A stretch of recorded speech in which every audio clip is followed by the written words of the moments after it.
I have 1,300 skeins of yarn.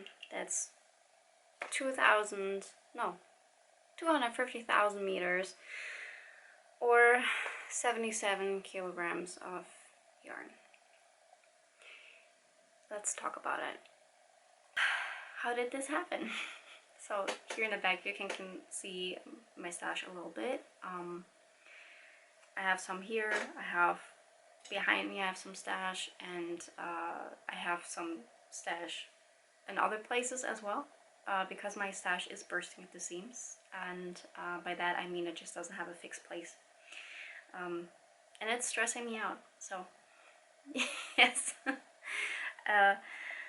So have not been knitting or crocheting for long enough to kind of justify stash like this. And by justifying, I don't mean that anyone needs to justify their stash. I don't think there's anything morally or ethically wrong with having a large stash.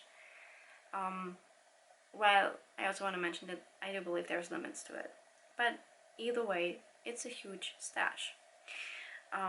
So I started crocheting in 2018, but back then I didn't, like, it was a nice thing to do. It wasn't like a huge hobby that I had at the time, you know. I only had like a couple of skeins at home, so and then during the pandemic in 2021, that's when I really picked it up, and I really, like, almost immediately got into collecting the stash.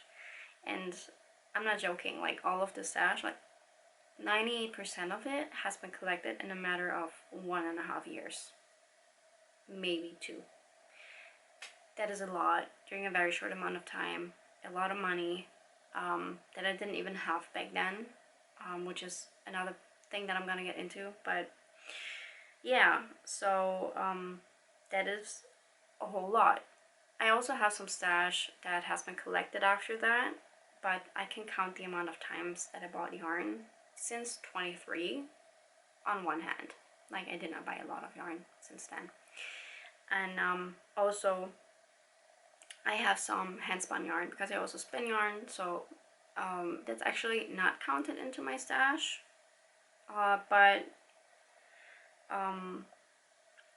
yeah, that's another thing. Like, that's not counted into my official, like, Ravelry stash or anything. So yeah, so how did I get this far? How did I get to the point where I bought over 70 kilograms of yarn in a matter of 1.5 years? So definitely one point of it, and I hear a lot of people talk about this, is the hyperfixation, especially if you're kind of predispositioned to hyperfixate. It totally really gets you into it. If you know, like, for me, I couldn't start a hobby or couldn't start anything without having all the gadgets, all the material. And that was definitely one part of it. But also 100% mental illness. And I don't hear a lot of people talk about this too much, because it's a very uncomfortable thing to say, like, hey, I bought all of this yarn because I'm mentally ill, or because I was mentally ill. I'm a lot better now. I've been for years now, thank God. But yeah, so that was definitely part of it. I absolutely felt like I had a void inside of me that I needed to fill, because, like, especially because yarn and crocheting and knitting finally brought me joy after years of not really feeling a lot of it. So that was finally something where I felt like I was doing good. I was good at something. I had just, like, very low self-esteem, and kind of crochet and knitting kind of did help me feel better. So logically I was very, like, obsessed with the one thing that actually made me feel better after years of demise. Is honestly the only word that really fits it. So yeah, so that was one of the many reasons. And then definitely also like, the scarcity mindset that I had mentally already. Like, I was already predispositioned, I guess, to have, like, a scarcity mindset, but then also paired with the pandemic, that absolutely absolutely made it worse. And I think a lot of people can relate to that, that the pandemic absolutely made you feel in like many areas of your life like you don't have enough. Like you cannot get enough of this one thing, or because there's gonna be a point where you can't buy it anymore, where you're not gonna have anymore, where I don't know, maybe I mean most of it really relates to food, I guess, but in this case it also related to like crafting supplies, because yarns, like my yarn is not the only thing that I actually did go out and buy, but that's gonna be a topic for another time. um,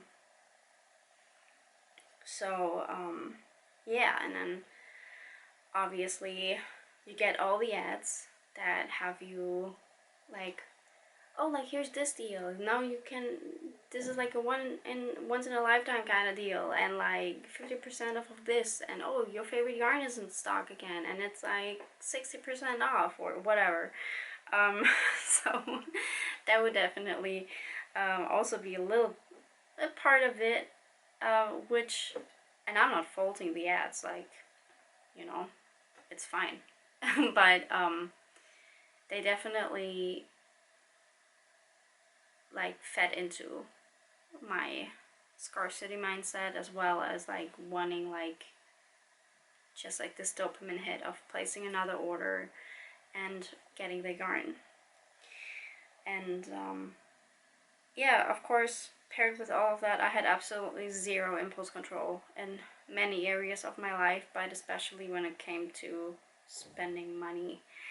And I did not have a lot of money back then, but I did whatever I had, I spent, and I even spent money that I didn't have. Because I think I mentioned this before, like back then I actually went into debt for my yarn.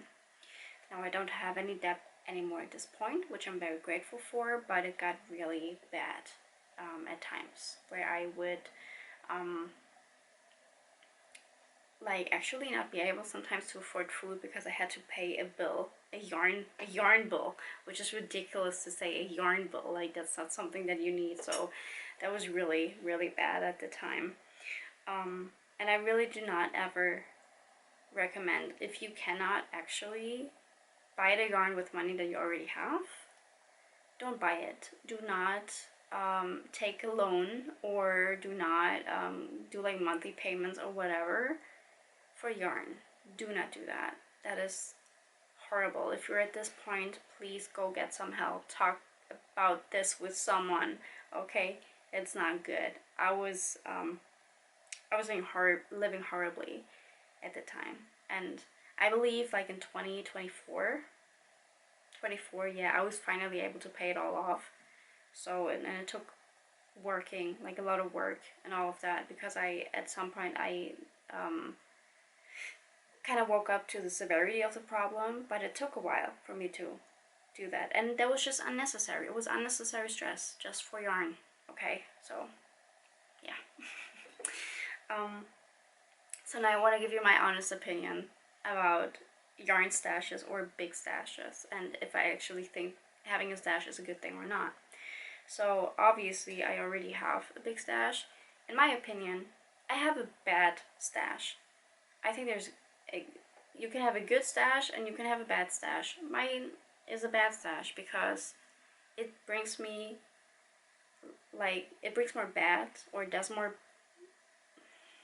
it doesn't, how do you say that? Oh man. It does more bad than it does good, okay? So it does more bad than it does good because it's bursting at the seams, which is stressing me out. Looking at it sometimes stresses me out in general, because I don't know what to do with all of it, or I also don't have the time to use all of it up. And then of course it did put me into debt back then when I did buy it. So that to me is bad stash. Okay, now if someone has the space for a big stash, has the money for a big stash, has the time for a big stash to use it up, or just enjoys collecting it. I don't, but I like to use my yarn. But you know, if they have all of that, and if it brings them joy, then that's a good stash. So I don't really think there is a clear-cut answer to whether having a big stash is a good thing or not, because it really depends on everyone's situation. Like, one person can have a relatively small stash and for them it's bad, but someone else can have a huge stash, humongous, 2 rooms full, and for them it's a great stash. Now, at some point, of course, there's also hoarding,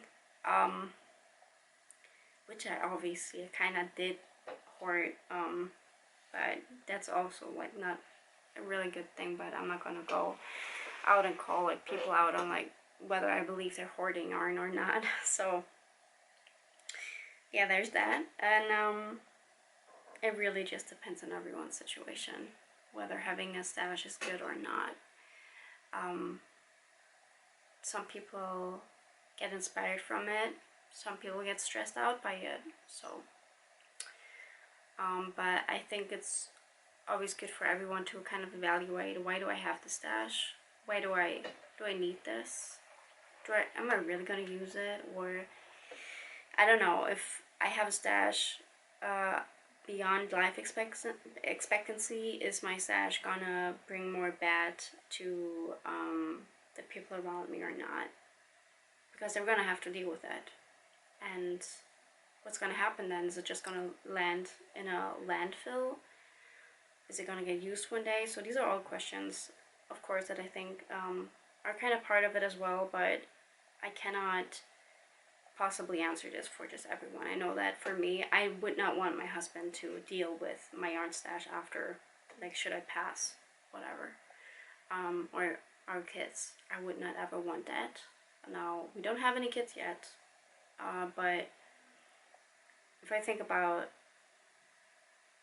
like, one day I'm gonna pass away and I still have like 80% of the stash, that would be horrible, you know? I think that would be a horrible thing. So what am I gonna do about my stash? Now, I did already, I gifted a lot of my stash, not a lot, that's not true, some of my stash. I did give away some of my stash to like friends, to people I knew. I gotta admit, at this point, I don't really have too much yarn where I'm like, oh, I definitely don't want that. There is some skeins, and I will get into this in another video, where I'm just like, why did I bought this? You know, why did I buy this? Why? I'm like, just get rid of it, you know, like, whatever. Like, there is definitely some yarn in my stash that I would like to get rid of. Not use, but to actually get rid of and to just give it away to someone. Because I have no idea what to do with it. I kind of regret buying it, because it was just wasted money. And yeah, because like I said, I did accumulate all of this stash in a very short amount of time. So that means that I didn't really have all the time to, like a lot of time to try out all of these yarns before I bought a lot of it. So some of these yarns I have like a box, like a little box full of it, but I've never used it. You know, or I've only ever used it once, and then I decided like, oh, I don't actually like this yarn. Like, that's just ridiculous, right? So yeah, I think one day I would like to go through those and just kind of put them to the side and be like, I don't know, maybe donate them to like kindergartens or schools, and then to people who would actually like to have them, where I know they're gonna be used. So now begs the question, am I gonna go on a no, it's like strict no buy? And the answer is no. Because like, I'm not gonna buy a lot. Like I said, I've only bought like a handful of times since 2023. Like, there are some yarns that I would definitely love to try out. I haven't tried them out yet. Like, there's some sadness yarn yarn. Sadness yarn. Some knitting for olive yarns, like the heavy merino. I would love to try that one out. And also just simply because I've also collected some patterns over the years, and I don't have the right yarn for those. And I believe that my yarn taste, it hasn't changed much since the beginning, but it definitely kind of get a little bit defined. So yeah, there's definitely some yarns I would love to try out, but not before I use a certain amount of yarn or get kind of work through all of my whips, which is gonna be a different video. Oh, this being my first video on my channel, I would kind of like to take you on a journey with me to, I guess, kind of destash, but destashing is not really like my first priority in that sense, that I would just like to kind of document what I'm doing. Of course, with always destashing, but like I said, I'm not on a strict no buy, so yeah, so that's something that I would like to document. And there's also lots of other video ideas that I already have, like working through my whips and kind of showing you all of my stash, showing you what I actually have. I have a whole lot of garments or just projects that need some mending actually, so there's gonna be a video. I would like to actually show you my yarn stash to kind of give you a little bit of a tour, kind of show you what it consists of, and then also my fabric stash, because I don't know, I guess you can see it, my overlocker. I do some sewing, actually I do a lot of sewing, but so yeah, I also have a fabric stash actually, and some other craft stashes that I maybe could go through one day. But yeah, so this, like the purpose of my whole channel is to just kind of take you on a journey, or really document my makes, what I do, because I do make a lot. I make a lot, I do a lot. Yeah, just document everything that I'm doing and grow and be creative. So thank you for watching, thank you for listening. If you've made it to this point, you're welcome to watch any of my other videos coming up. So yes, I hope to see you. God bless.